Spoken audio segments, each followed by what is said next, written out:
बिस्मिल्लाहिर्रहमानिर्रहीम अस्सलाम वालेकुम। आज हम बनाएंगे बहुत ही ज़्यादा हेल्दी और बहुत ही ज़बरदस्त विंटर स्पेशल गोंद के हलवे की रेसिपी। सर्दियों में अगर आपको कमर दर्द, बैक पेन, घुटनों में दर्द या फिर जोड़ों में दर्द की शिकायत हो तो इस हलवे को रोज़ाना 1 चम्मच लेने से आपको बहुत ज़्यादा फ़ायदा होगा। बहुत ही ज़्यादा हेल्दी ये बनकर तैयार होता है और क्योंकि हम इसको गोंद से बनाने वाले हैं तो फिर ये तो बहुत ही ज़्यादा हेल्दी होने ही वाला है। फिर चलिए फटाफट से रेसिपी को स्टार्ट करते हैं। सबसे पहले देखिए मैंने इस तरह से कीकर का गोंद लिया है जो कि हमारी बोन्स के लिए और हड्डियों के लिए बहुत ही ज़्यादा ताकतवर होता है।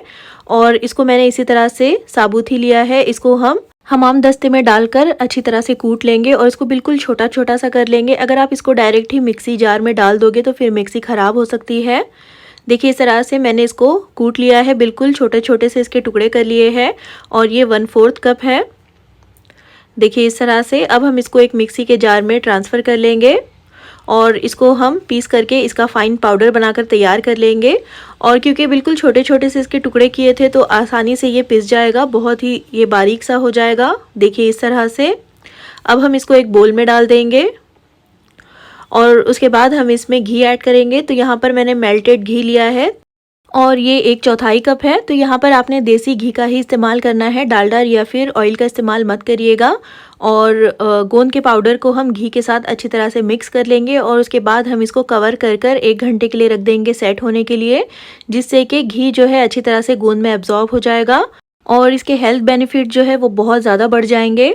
अब यहाँ पर एक मिक्सी के जार में हम आधा कप के जितना बादाम ऐड करेंगे और साथ ही इसमें आधा कप के जितना काजू ऐड कर लीजिए।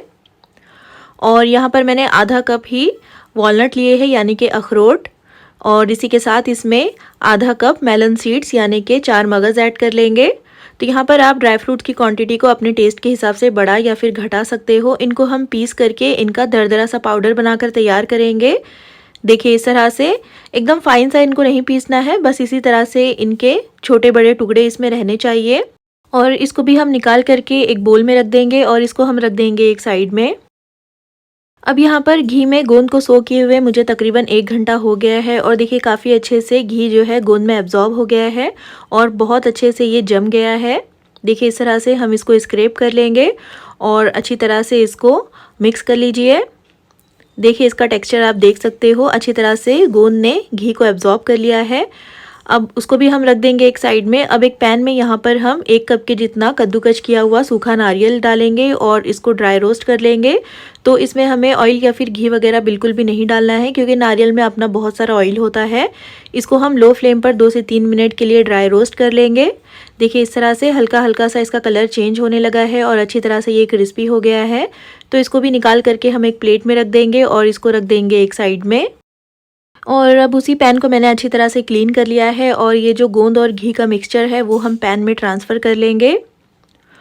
और डालने के बाद हम इसको लो फ्लेम पर लगातार चलाते हुए स्टर करते हुए पकाएंगे और इसको हमें बिल्कुल लो फ्लेम पर पकाना है। और जैसे जैसे ये पैन गर्म होता जाएगा तो घी इसमें मेल्ट होता जाएगा और जब ये अच्छी तरह से मेल्ट हो जाएगा तो उसके बाद गोंद जो है पकना स्टार्ट हो जाएगा।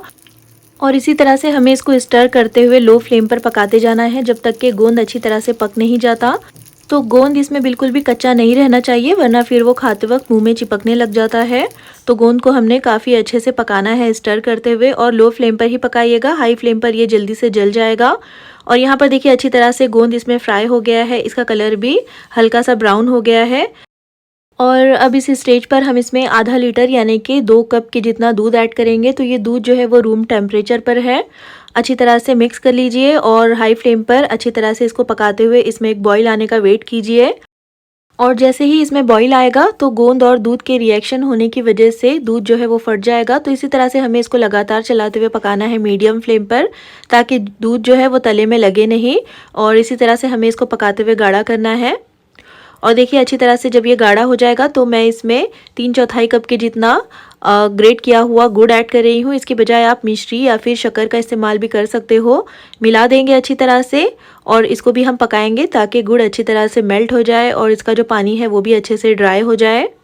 तो हमें इसको लगातार चलाते हुए ही पकाना है वरना फिर ये पैन में लगकर जल सकता है। और देखिए काफ़ी अच्छे से ये पक गया है, इसका कलर भी थोड़ा सा चेंज हो गया है। और इस पॉइंट पर हम इसमें ये ड्राई रोस्ट करके रखा हुआ सूखा नारियल और ड्राई फ्रूट्स ऐड कर लेंगे, जिसको कि हमने दरदरा सा पीस कर रखा था। इन सारी चीज़ों को हम अच्छी तरह से मिक्स कर लेंगे और अच्छी तरह से मिलाते हुए इनको लगातार चलाते हुए पकाएंगे। और अच्छी तरह से हमें इसको मिक्स करना है मीडियम फ्लेम पर, और जब तक इसको पकाना है जब तक कि ये मिक्सचर जो है अच्छी तरह से गाढ़ा नहीं हो जाता और इसमें जो भी लिक्विड दिखाई दे रहा है वो अच्छी तरह से ड्राई नहीं हो जाता। और यहाँ पर देखिए काफ़ी अच्छे से ये ड्राई हो गया है, बिल्कुल मावे की शक्ल में आ गया है। इस पॉइंट पर हम इसमें 1 टीस्पून इलायची का पाउडर और 2 टीस्पून भरकर इसमें डालेंगे सौंठ का पाउडर। ये भी सर्दी ज़ुकाम के लिए काफ़ी ज़्यादा फ़ायदेमंद होता है। और 2 टेबलस्पून यहाँ पर मैं पॉपी सीड्स यानी कि खसखस ऐड कर रही हूँ। और खसखस को भी हम अच्छी तरह से मिलाते हुए पकाएंगे, जिससे कि ये भी अच्छी तरह से पक जाएगा।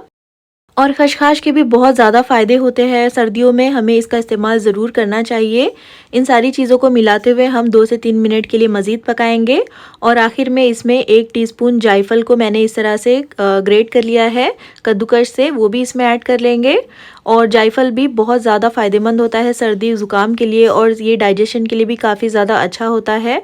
इसको भी अच्छी तरह से मिलाने के बाद 2 से 3 मिनट के लिए पकाएंगे। अब यहाँ पर देखिए साइडों में से घी जो है वो अलग होने लगा है और ये हलवा भी पैन को छोड़ना स्टार्ट कर चुका है। इसी तरह से हमें इसको पकाना है जब तक कि घी इसमें से अलग नहीं हो जाता और ये पैन को छोड़ने नहीं लग जाता।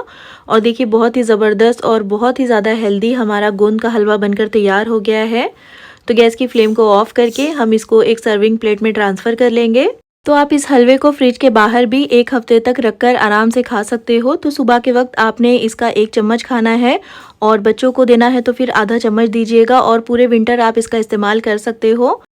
तो फिर बनाइएगा ज़रूर, और अगर रेसिपी पसंद आई हो तो प्लीज़ इसको लाइक और चैनल को सब्सक्राइब करना बिल्कुल भी मत भूलिएगा।